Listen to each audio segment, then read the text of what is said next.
Hello, welcome back. Another World War I Wednesday, and here we are. It's, what is it, October the 23rd? Is it? Yeah, 23rd of October.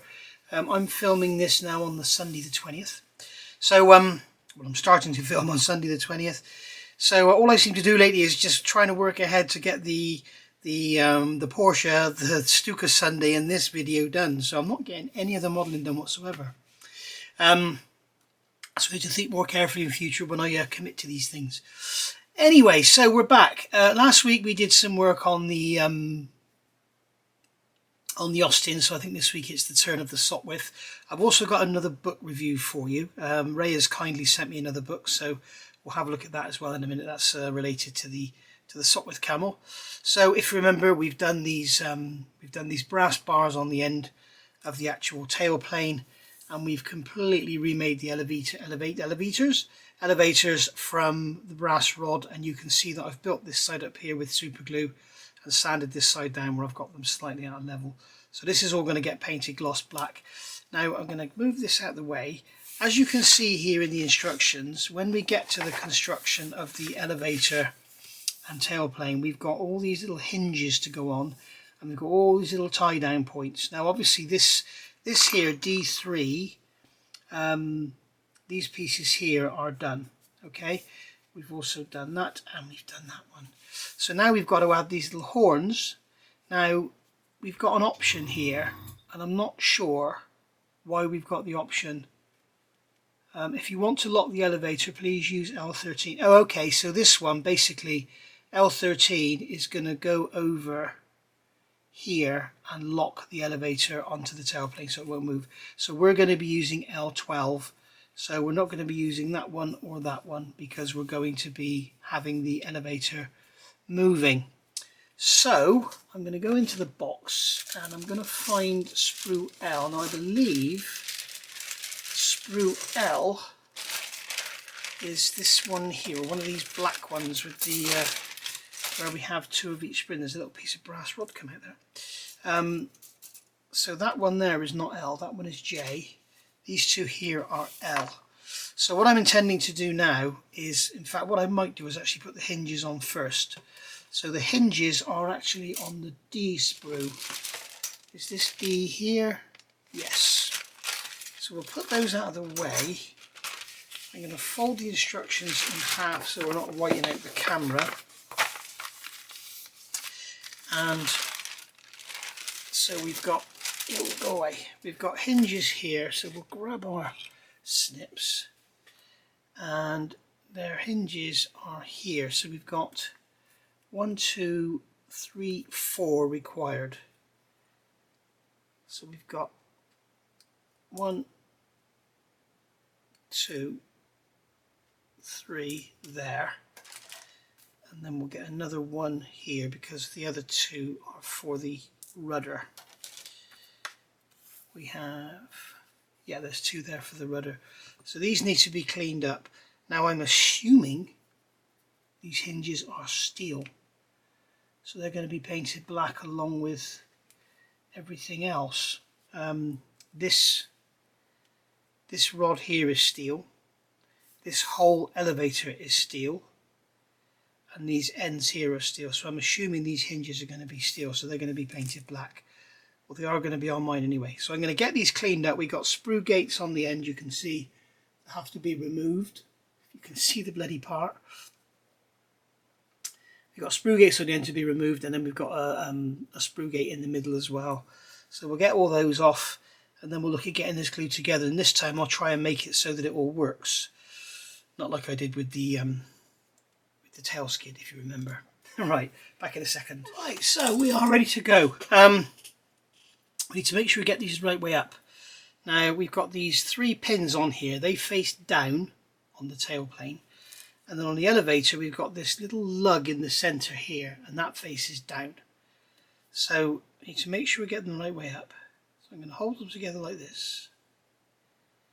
Okay, and what I'm going to do is just move that away like that. I'm going to put a drop of extra thin on here, and then I'm going to place that in there, pick up one of these hinges and drop it on the top. just like so.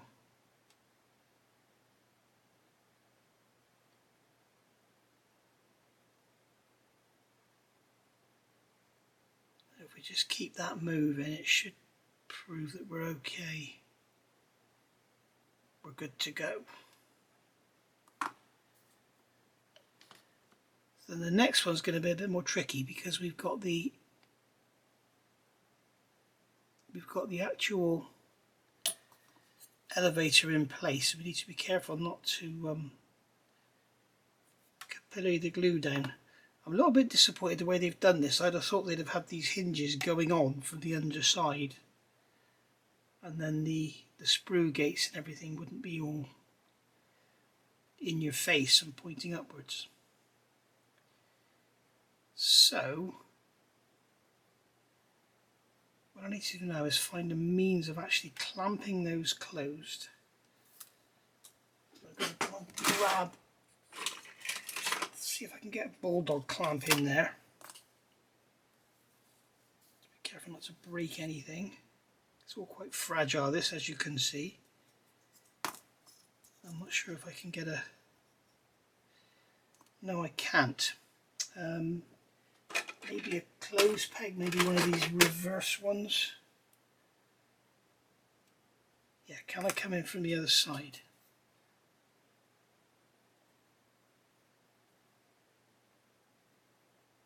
Yes, I can.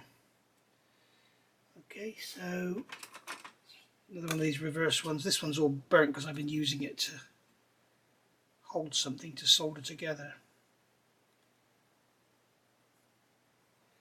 We'll get rid of that one and we'll grab an ordinary one that's not all burnt. Oh, this one's got a bloody groove cut in it.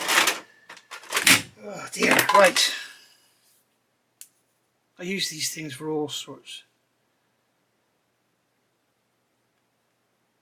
Okay, so we've got those clamped together.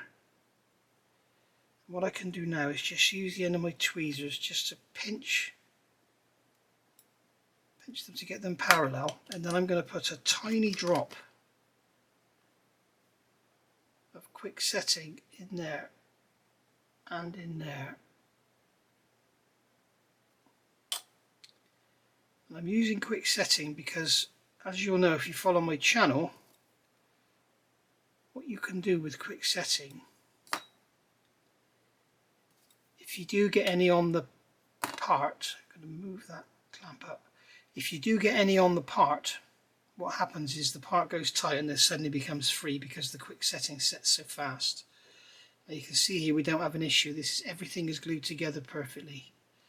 So I'm going to let that dry for 10 minutes and then we'll come along, just put a little bit more cement there just to get it all nice and solid, and then go from there, and I'll move on and do the outside too exactly the same way. Okay, we're back. So we have the elevator all attached now to the tailplane.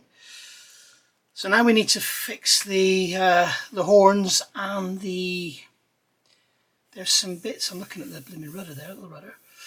We need to fit the horns, and there's also some bits here which I'm not sure. I think they're tie-offs for the cables, and then here we've got some little tie-offs for the support rigging. So I have L8s here. These are L8s, and there's 4 of them. So we've got 2 of them going to go on the elevator, and 2 of them on the tailplane. And we've got 2 L7s which are going to go onto the fronts of the tailplane, and then we've got these 2 L12s which are going to go on because if you want to lock the lever, I'm having it unlocked, so we can move it around with the control column. We can move it all around. Hopefully it's all going to work. We shall see. So let's get these 2 L7s, get those on first, get them out of the way. So I'm going to need my tweezers. So they have an ejector pin mark in them. So I'm going to have the ejector pin mark facing in. Okay, so that's going to go like that. And then that's going to go into there. And then a drop of extra thin to get that in. That's gone in there. Again, this is all going to be painted with wood. That way up with the ejector pin mark facing inwards, just to give us a little bit less work.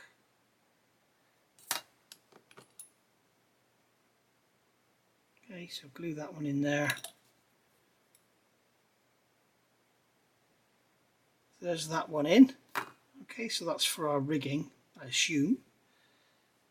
So we'll put that down, put it on its bottom so that it doesn't, those pins in the center there will support it. So that's those two in, so we can cross those off. Then we've got L8s, we've got 4 of them. So have these got ejector pin marks in them? No, they don't. So these don't matter which way in they go. But that is basically going to drop into that groove in there. And then a drop of extra thin will hold it in place. Just like so. And then another one. It's going to go on that end.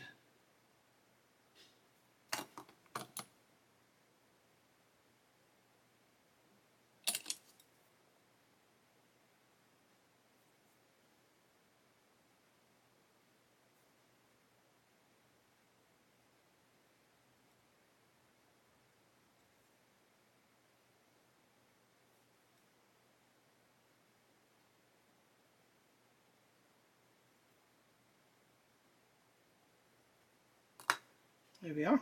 So that one's gone in there.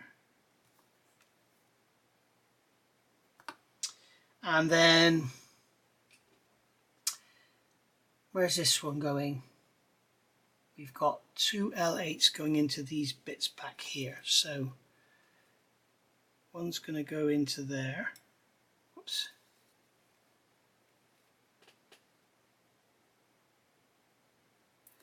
Well, this is going to be fun. Got to be very careful how we hold all this.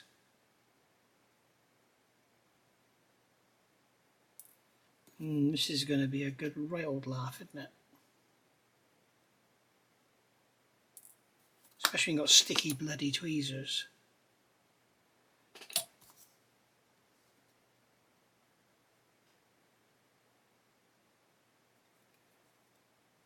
That helps. A little drop of extra thin. Doesn't help when it turns 90 degrees. Oh, go on. Right. I don't know what I've got on my tweezers, but it's trying to pull the part out of extra thin, so it must be pretty sticky. This is like the 4th model I've worked on today, so don't know what's going on. Right. So I'm going to put a drop of extra thin in there. Get it tacky, and then this should hopefully just drop in. There we go, that one's gone straight in. Look, the other one was being rather awkward, and this one's gone straight in.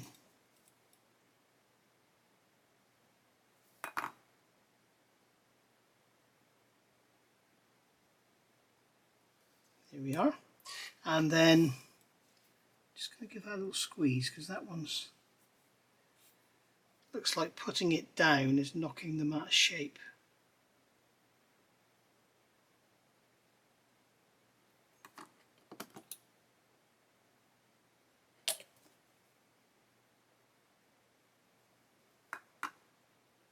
Okay, so that's that. So I'm going to have to get my takeaway pot, put it on there like that so that we don't actually disturb anything. And now we've got these horns going in, so they're going to face forward, and you can see here that they're going to go in. There's an ejector pin mark on these, so we'll make sure that goes inwards. So that's going to sit in that groove there. Drop of extra thin, give it a little nudge. And look at it from behind, make sure it's square, and it's not.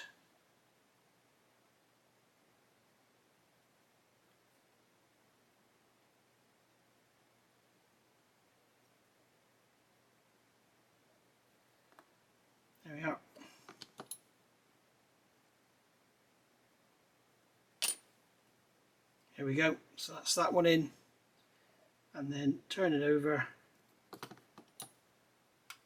Going to get a drop of extra thin in there, and then plonk this one in. Make sure it goes in with the ejector pin in.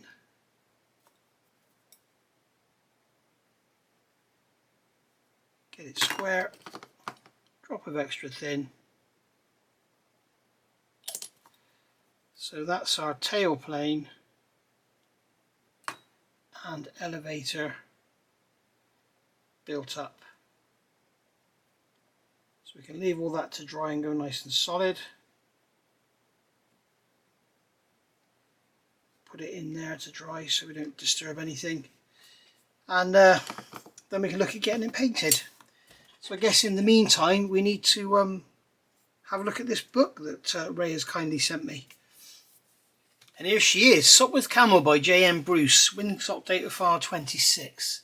So I'm very lucky that Ray has sent me this. Thank you very much, Ray, because this book is very rare.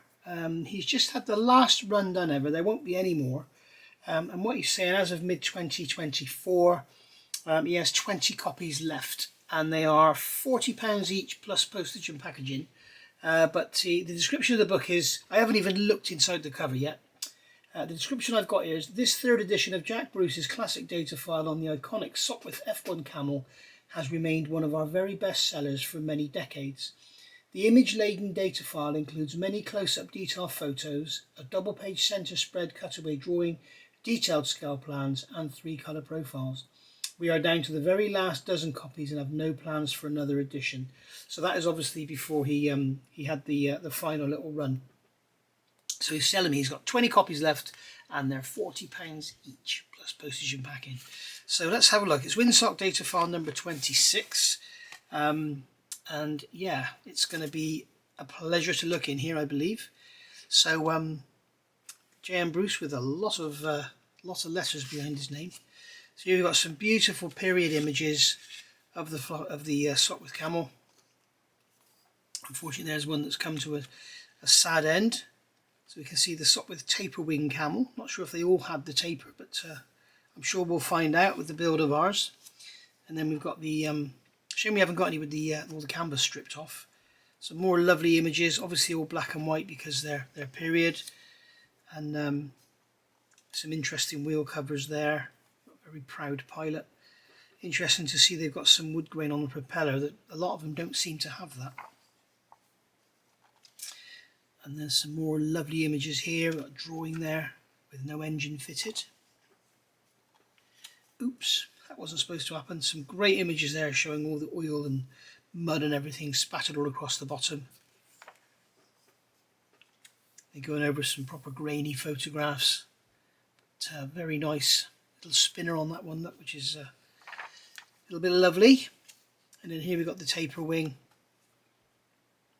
So yeah, some great scale drawings here. These are actually, they look like they're 72nd scale. Yeah, they are 1/72nd scale. There we go. So you can imagine a 1/72nd scale Sopwith Camel is going to be absolutely tiny. And there's a great cutaway drawing there showing all the workings, and this is basically how our model is going to look when it's all finished. We can see the controls there that we've got in our model that are all painted up. We can see the linkages and the controls for the engine itself. We've got most of this in there, and then you can see all our control rods and cables and everything coming back from the stick and the rudders. Very nice indeed.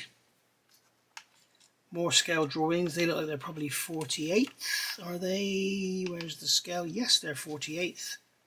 Again, still a tiny model. It's, you know, it's only about 4 inches long. Factory photos there. Again, more beautiful images. Here's one all wrapped up on a ship. The US Navy had at least 6 F1 Camels in the post-armistice period and apparently experimented with shipboard flying, much as Britain's Royal Navy had done during the war. In this photograph, an F1 is seen on a small flying-off platform aboard the USS Texas. There we go. USS Texas is still with us. Some great detail photos here. We've got another type of grip there. Look, it's like like a rubber type thing. I'm not going to mention what it looks like to me because the video will get taken down, but I think you know what I'm talking about. Here we can see lovely pictures of the leather seat. Again, the hand grip, we've got those cocking levers for the guns, and then we've got some rigging attachments here, which is all very nice to see. We've got this dome thing in the centre there for those cross braces. We've actually got that in the kit. So yeah, very nice to see, and all of it's black if you notice, which is good. There's a real version of our model. Another one here, look, with all the canvas off. We can see the bits and pieces down here. So you can see what we're going to basically end up with. We can see some fantastic close-up images of rigging and contact points and everything there. Then we've got the tail skid. Again, it's all black, which I've painted mine, not like silver like Hasegawa tell us. And then we've got the rigging here, and then we've got the control wires. As you know, I'm just working on this bit now. I've just been working this morning on thinning this area out here. I was going to remake the fin with brass rod, but unfortunately, because we've got all these bits connected to it, I felt it might be a little bit dodgy. And if that sort of breaks away, it's just going to look awful. So I've kept it plastic, and you can see it here. You can see it here. There's our beautiful elevator and tailplane. You can see here, this is moulded in a thick sort of square section plastic, so I've thinned it out to make it look a bit better. Hopefully it'll look good under the gloss black paint. But, I didn't want to risk having it break off if it's all super glued with the control horns and everything, or the not control horns, the rigging lines. So that's all looking lovely. There's another one sat in a field on her own. And here's some more images of different camouflage shapes. Battleship grey. And then finally a list of all the kits. Is this one in there? The 1/8 scale is the ultimate almost scale structure composite materials. I can't see anything there in 1/16. 1/32 scale is the Revell. So obviously at the time this book was out, Wingnut Wings didn't exist. I didn't actually see a date on the book. 1990/2004. This edition is 1995. Third edition is 1998. So it's a pretty old book. It doesn't matter with World War I stuff because it's all old. There we go. It's a nice Sopwith taper wing camel. So it'll be interesting to see how the if the model actually has any dihedron or not. I don't think it does. And here you can see there's an image of the 8th scale Hasegawa model they're talking about there. So yeah, all in all, a beautiful book with some lovely images. If you're into your Sopwith camels, it's going to be worth adding to your collection, and it's going to be a help in this build, no doubt. So thank you very much, Ray, and I should be using this for reference. So right, let's get back to the build. Okay, I hope you enjoyed that book review. It's a lovely book. So moving on, doing a few bits and pieces. We've got the tailplane and elevator etch primed. Okay, so that's ready. So that brass has been etch primed, so the paint sticks to it. The rudder, I've actually fitted these parts. I'm going to give this a coat of gloss white. If you are building one of these along with me, don't be tempted to put the decal straight on the plastic. Decals don't stick to plastic. You need to put something on there first. Even if it's a clear coat, just put something on there first. The decals don't like sticking to plastic, especially not because this has got a very slight grain to it. So bear that in mind. You may wish to paint it. I may paint it myself yet, we shall see. And then I've glued together the chutes for the guns here, and I've put some black super glue down the seams there so we can sand those out and get those all lovely. I've also got the instrument panel here, and I've filled in a couple of ejector pin marks at the top which are going to be visible if you remove the top cowling. So got those done. I've got some wood decals. I'm tempted to do this with a decal and lots of setting solution and get it to really go down, because getting the wood grain to look good when you're coming up against all these bezels and stuff is going to be extremely difficult, whereas a decal, if it will go down and get right down in, we can then paint over the top and it will look good, like the wood grain is consistent. Otherwise it kind of looks like the wood grain is painted on. Trying to explain myself, if you can imagine, if you had this as a flat piece of wood and you put the bezel on, the wood grain would follow along through like this with the holes cut in it. Whereas if I have to paint it, I'm going to be very struggling, I'm going to struggle not to have a thick brown line here where it's just building up. So we'll have to be careful of that one. We've got here this tank. I'm assuming this is an oil tank. I'm not sure what it is actually. Does it tell us in the instructions what it is? Because generally has to go too. I've just been looking forwards in the instructions and looking at stuff. Oh, it's SAB fuel tank. SAB. Because we've built the ordinary fuel tank, haven't we? There's the main fuel tank, SAB fuel tank. I don't know. But anyway, this is off that F sprue again. Remember, this is the plastic that won't glue. So in the meantime, I've gone out and I've bought the EMA glue. Some people are asking what it is. Here it is here. What have I done with it? What have I done with my EMA glue? I thought I had it here. Maybe it's in the bottom drawer. Hang on a minute. Sorry guys, I know what I've done. I've had to clear out all my spare bottles of extra thin and stuff I've put out in the garage to get all the risk of fumes and stuff out of the room. So anyway, so yeah, the EMA glue, if you look it up, it's just some people have asked what it is. I sometimes wonder if people know. You just put EMA glue in Google and it will show you EMA cement, whatever, and it will bring it up. You'll get hundreds of pages showing you exactly what it is and where you can buy it from. But it's supposed to be like the Mutt's nuts when it comes to sticking stuff. But I've tried to stick these together, and as you can see, it's done nothing of the sort. Look at that. You can see where the cement's been. You can see that it's actually damaged the plastic, but it has no effect gluing it together whatsoever. If I take it and I brush it on the surface, we should see, you can see it's actually, what is weird though, instead of just melting the surface, it kind of peels off and rolls away. It's very strange. I mean, if I take some Tamiya extra thin, if any of you have got this kit, please, it is sprue, I think it's sprue F. Let me just double check that. I'm sure it's sprue F. Yes, it's sprue F. If you could have a look on the tag there on the back, there will be a couple of letters, and I'd be interested to know what material it is. It's like with these sprues here. If I look at this one here, here's an L sprue. Okay, if you look on the back, you can see it says PS. That means it's polystyrene. I'd be interested to know what it says on this one, because if it is polystyrene, I really don't get what's going on, guys. I've made a whole video about it, and I don't understand why all of a sudden, and it's not just me, having issues with cements.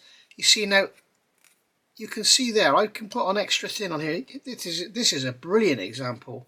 See this area here? Shiny, clean plastic, yeah? Tamiya extra thin, I'm going to brush it around, and then I'm going to move around my finger. And you can see we've still got shiny, clear plastic. It's not affecting it at all. What about the extra thin quick setting?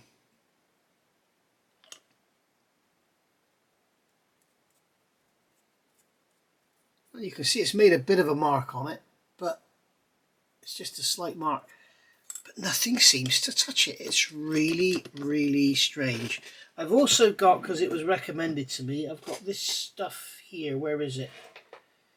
Where's it gone? Did I put that out in the garage as well? No, here it is. If you look back in my history, I did a whole, this is the MIG Ammo extra thin cement. I've put it in a Tamiya pot because it's less, it's not as easy to knock over. Now you see that's having some effect. Maybe the MIG Ammo cement will work.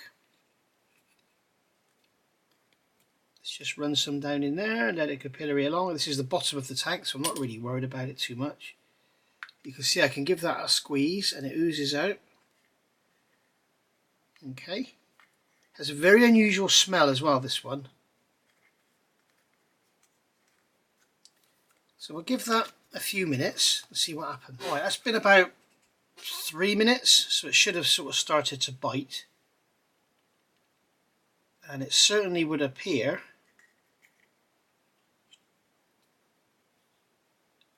yes, it would appear that it started to bite. Let's just do a quick check. This one is the one I was advised to get, Plastic Magic. When I first had a problem with this, people were saying, get Plastic Magic, it's brilliant. So let's just push that in there and hold it.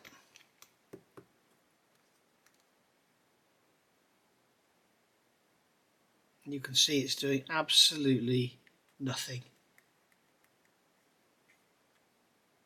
It's not touching it at all.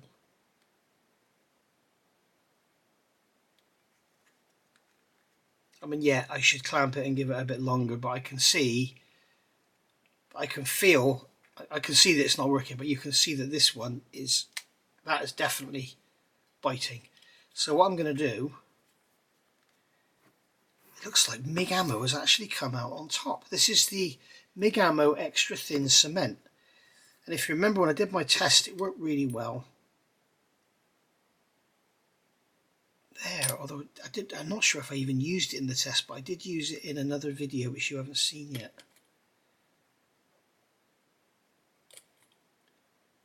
So it would appear that the MIG Ammo is the one to use on this weird plastic.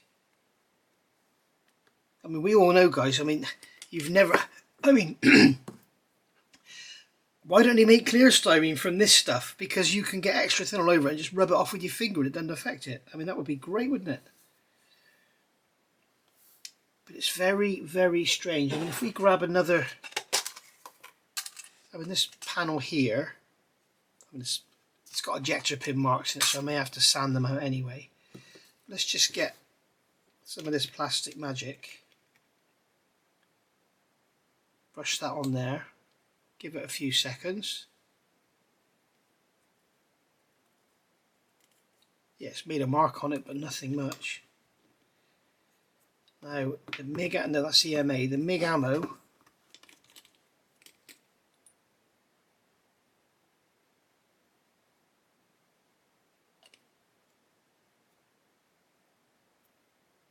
Yeah, that is actually sticking to my finger. It would appear that this Hasegawa light grey plastic, whatever it is, if you've got the kit, please have a look on the sprue and put it down in the comments below. But it would appear that MIG Ammo likes this cement.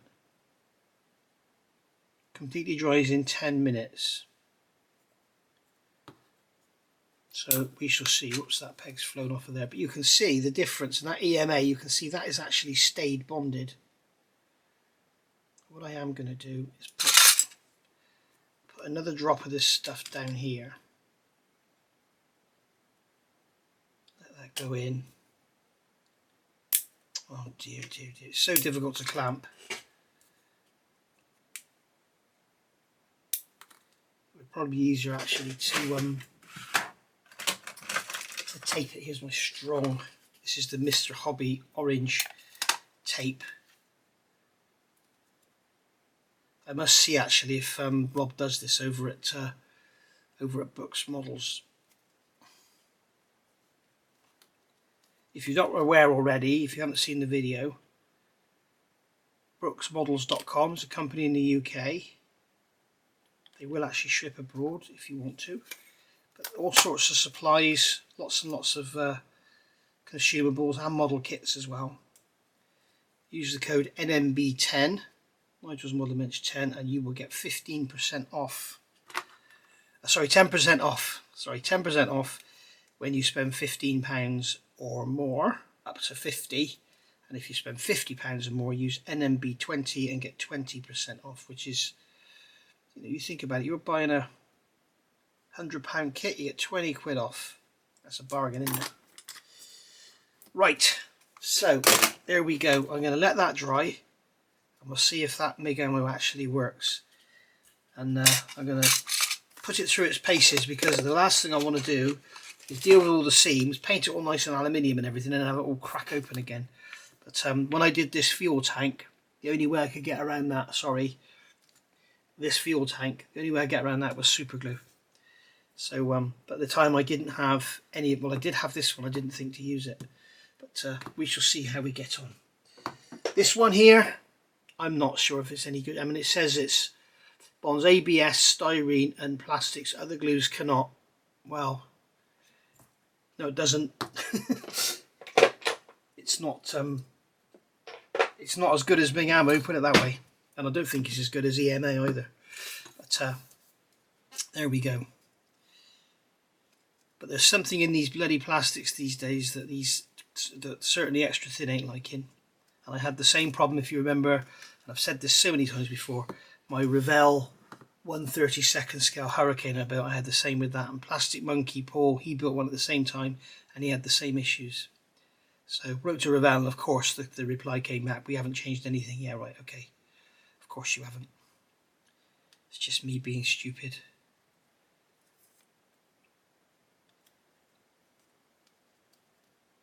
There we go. Right, so we'll let that dry and see how it fares. Good laugh, innit? Right, back in a minute. Okay, so we've got our tailplane all painted. All the wood parts are going to be done, and then I'll do the wood grain, and then I'll mask all that up and paint all the gloss black on the metal elevator and the metal around here. So that'll all be done. We also, that's done with LP75, by the way, that's a buff colour, and I've also painted the instrument panel in the buff colour, and then I've gone over with, this is my first time ever trying it, VMS Varnish HT top coats. So yeah, it takes a while to dry. It's not as fast drying as the LPs, but as you can see it does go down nice and even, and we've got a nice glossy finish there. I've done the back as well because I'm going to practice on the back. So we'll go from there. I got that from Brooks Models, as I mentioned earlier, so don't forget to use them. It says on here you need a 0.4 plus needle. I put it through a 0.3 needle. It didn't like it very much, so I don't have any VMS thinners. I must get some from Brooks. But I put it through a 0.3 needle, and it was kind of alright, but I just put a drop of Tamiya X20A in there, just to kind of thin it back a bit, and it's come out absolutely fine. That might be why it's taken a while to dry. As I say, I must get some of the VMS thinners. I've sprayed this with LP2, is it? Yeah, LP2 gloss white. Very, very thin coats. You can see a bit of unevenness there on the plastic. I don't know if you can see it in the light. It's not the paint, it's in the plastic. So yeah, that's all good. It's canvas, I'm not going to worry about that. So that's basically got some gloss paint down there for something for the decal to stick to. So we'll get the decals down as well on that. This tank here we'll have a look at in a second. I've got here, I bought these a while ago, the HGW decals for the instrument panel. So I've cut a couple of pieces out, you can see, so I can practice on. It does seem very, very thin. We'll see how it performs. I probably won't do it on screen because it's a nightmare doing decals on screen, on camera, but I'll try different solutions, let you know how I get on.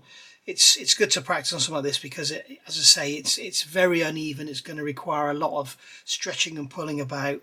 I'll probably put them on with warm water, and I may even try using the Mark Fit Super Strong to really get them to go down. We shall see. We'll see what happens. I will let you know. Maybe the micro solid set will be enough. We shall see. So yeah, we'll give those a go. We've got lots of spare to play with anyway, so there we are. And it's also a nice sort of alternate shade. If I grab the fuselage, you can see it's a nice alternate shade, so that'll add a bit of interest as well.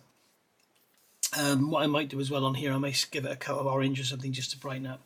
The other thing I've discovered, a friend of the show recommended that you don't need to wait for ages for the oils to dry. You can just sort of leave them a couple of hours and then give them a clear coat. What I've discovered in doing that, what happens is it seems like it's kind of locking the oils in, and I don't know if you can make it out, but you can see on the corners here it's very easy to rub it off. Even though it's got a clear coat on it, it's very easy to rub off. So I'm not sure if the clear coat sort of locks the oils in and it doesn't get a chance to sort of get rid of its the The oil is basically is the solvent, if you like. It's the dilutant. So I'm not sure. So I'm going to basically do this and leave it for a couple of days to dry before I clear coat it, because as I said, I've been having a few issues. So let's see how this has worked. This has been a couple of hours now since this was glued together. Believe it or not, it's now 1:05, and I've been sat at this bench playing with this since about 9:30 this morning, and probably made about 10 minutes of video, 15 minutes tops. So we can see that's glued together. Now I can feel that the cement is still soft. So I think that would probably, if you let it go hard, I think it would probably be okay. I can pull it apart, but with a lot of force. So what I'm tempted to do is clamp that together again, tape it together again, and then and go from there, because I think I have some good news for us guys. I think the MIG Ammo cement works on this plastic, which is absolutely stunning, because I have never found a MIG Ammo product that I like, even though they sent me loads, which was very good of them. I just don't, I can't get on with it. A lot of people swear by it. I can't get on with the paint at all. I've got a few bits and pieces. I've got a lot of stuff down here they've sent me, which I try out bit by bit, you know, the oil pens and all that, but we shall see. Right, so I think we'll call it a day there. I'm going to leave that to cure. I'm going to get some oils on there. I'm going to try these decals out. I'm going to leave that at least a few hours to dry, and then we'll get some decals down. I've got a doctor's appointment I've got to go to, so I'm going to wrap this up now. There she is. I'm afraid there's no armoured car this week. That'll be back next week. We shall see how we go with that one. But all looking hunky-dory. So as I say, I will let you know how these decals work out. I've used HGW decals before and got on really well with them, but they were the type where you take the cover off after. We shall see. I'll see you all soon. Thank you for watching. Bye for now.